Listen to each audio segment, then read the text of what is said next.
Hi, this is Mike from Mike's Unboxing Reviews and How To, and on today's video we're taking a look at the crucial DDR5 Pro Overclocking kit. Now this is a 32 gig kit running at CL36 and EXPO or XMP frequencies, and this is a prime example of why manufacturers should not get carried away with their own BS.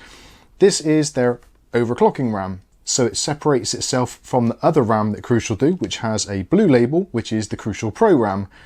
Yeah, it's actually quite confusing. This does look slightly different, and essentially what they've done is they've upped the JDEC standards and gone over and above that, so these will overclock a little bit higher. They are aimed, or at least it says on the packaging, that these are tailored towards overclocking enthusiasts. Now that actually is basically a lie. There isn't a great deal of truth in it. This particular RAM kit actually is pretty locked down, and if you want to overclock it past the CL36 6000 megatransfers per second ratings, you're actually going to hit a pretty hard brick wall. Now I've actually managed in my testing to get these up to a maximum of 6200 megatransfers per second at the stock latencies, and to be honest with you, it didn't make a great deal of difference at all. As you would probably expect, it isn't a particularly big performance jump.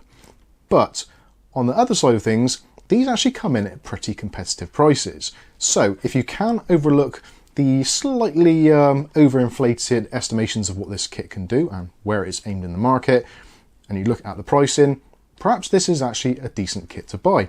So we've slightly discussed some of the cons of this particular product. Let's take a look at some of the pros.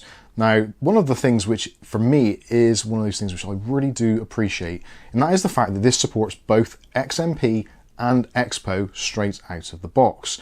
So if you're used to buying DDR5 RAM by now, you'll notice, or you've probably made the mistake that others have, where some memory sticks are XMP compatible, some are EXPO compatible.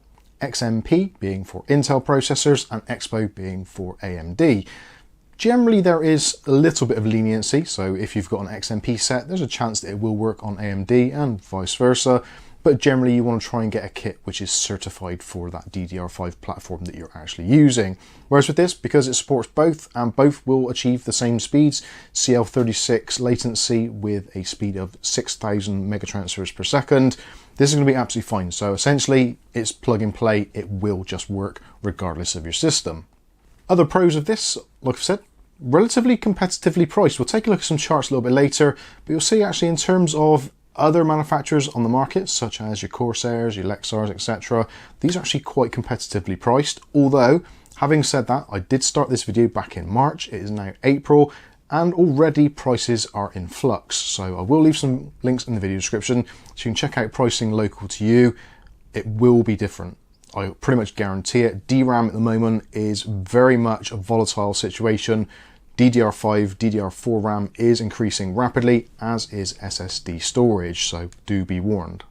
Another potential pro, or maybe a con depending on your side of the fence, is the fact that they actually look really nice. So these don't have any RGB, there's just a very plain matte black finish, which actually looks quite premium, and if that is the sort of look you're going for in your system, then that's absolutely great and it's going to fit in with pretty much any build.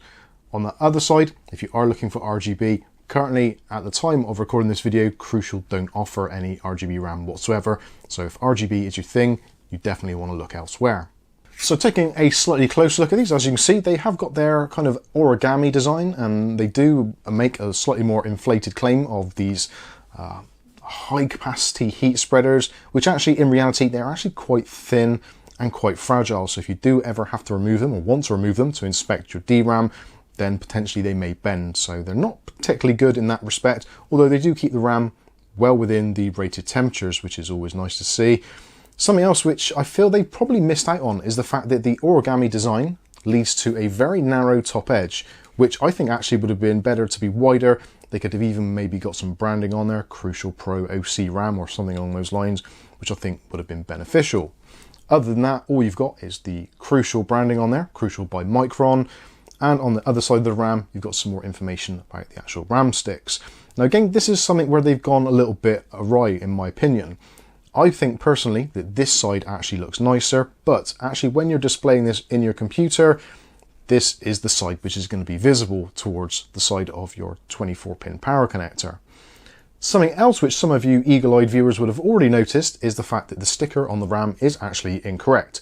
So on the sticker it says the XMP rated speeds or EXPO speeds, but it's actually quoting the JDEC voltage, so 1.1 volts, rather than the 1.35 volts that this RAM actually requires to reach DDR6000 speeds.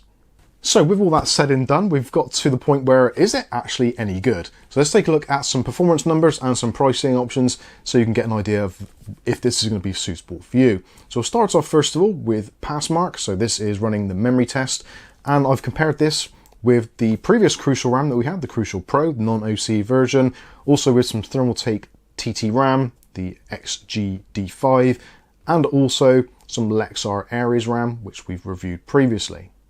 This has all been tested on actually both systems. I've tested this on my Intel system, the 13900K, and also my 7700X in the background there, and I've gone with the 13900 scores, which you'll be seeing on the screen. So we'll start from the bottom and work our way up. So we've got the stock Crucial Pro at 3,368 points. We've then got the Thermaltake RAM, 3688. Then we have the Crucial Pro Overclocking at 3732. And leading this particular round is the Lexar Aries RAM at 3909. So actually not a bad outing, considering the price deficit between this and the Thermaltake RAM. It's actually done quite well, and considering the price deficit between the OC RAM and also the stock Crucial Pro, I think there's actually a pretty decent performance improvement there. Next, let's take a look at something which gamers will be more interested in. So this is just a very basic test with TimeSpy. So TimeSpy, again, starting from the bottom, we have got the Crucial Pro at 16352. Then moving up, we've got the Crucial Pro OC at 16472. Then we have the Thermaltake XG RAM at 16476. So very, very small difference there.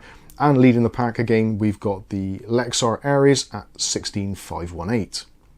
So some pretty respectable numbers there, not too bad at all. Where it actually does come to be some sort of difference between RAM sticks these days generally tends to be in price. So let's take a look at some pricing. Now I will say, although this video has been recorded at the beginning of April, I actually started making this video towards the tail end of March. So prices have changed significantly, like I said earlier in the video.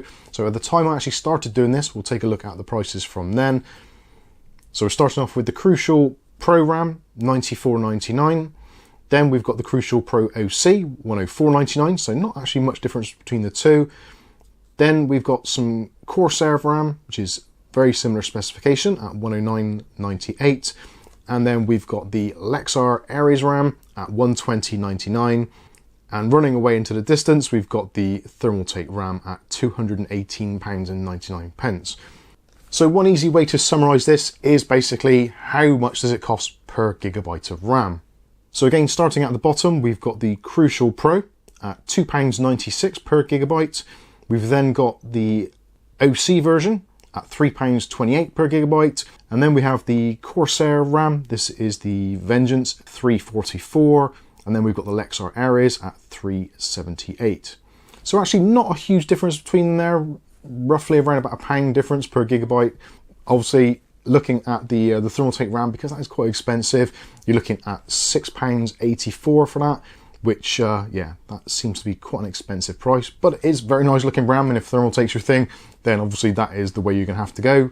Personally, I think when it comes down to RAM, realistically, they all perform very much within certain tolerances, so you're probably best off looking at pricing, or potentially, if you're building a rig and you're looking for a specific type of look, then obviously looks, that's going to come into it. Looks and price, I think, are the key two factors. Then you come down to things like latency and speeds, of which generally most RAM sticks you can tweak those a little bit.